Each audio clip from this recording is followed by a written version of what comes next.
Alright, so you might be wondering, what is this video going to be about if there's a picture of a ruined Viking helmet?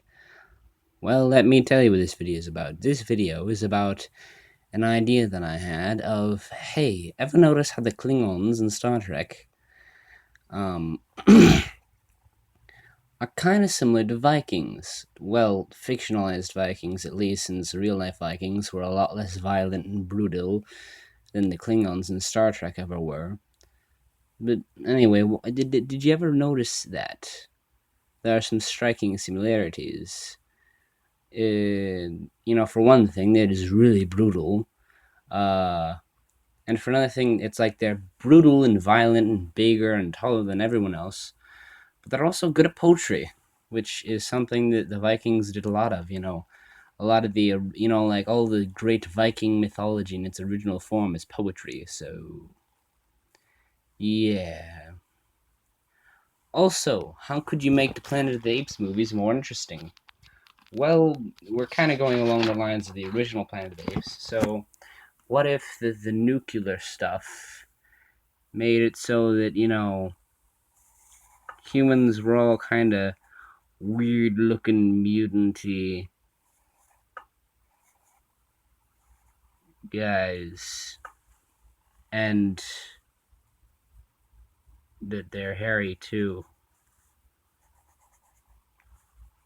But then the apes, what are we gonna do to the apes after doing what we've done to the humans in this post-nuclear thing? Well, whoever said that the apes have to have hair? An ape without hair is way scarier looking than an ape with hair, isn't it?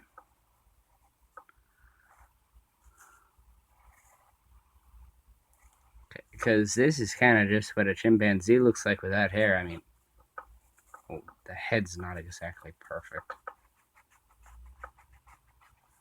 I mean, this is essentially just what a chimpanzee looks like without any fur. And, not to mention, apes have like rippling muscles, and that would be like especially gruesome since they're like, way more muscular than any human being. So, weird mutant humans that probably have weird colored skin like purple or pink or something because of the nuclear apocalypse, and completely hairless apes makes everything kind of make a lot more sense, doesn't it?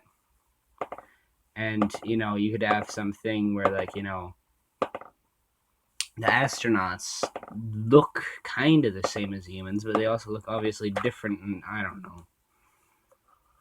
But then that would ruin a bunch of stuff anyway. Plus, how is it that in 1,000 years that the apes in Planet of the Apes didn't just evolve to be more human-like? And, well, I guess it explains why in the original 3 Planet of the Apes movies it got so complicated, didn't it? Eh. Yeah, Planet of the Apes is so cool. Although it does absolutely reek of, early 70s, late 60s movies. Sci-fi movies that are really depressing. What's that? You want to hear about my fantasy novel? Well, but I hardly even have like a page finished. You don't want to hear what's on here, do you? Oh, you do? Well, I guess I can make a second video about that later. So yeah, part 2, the my novel that I have written so far, which is like barely a page.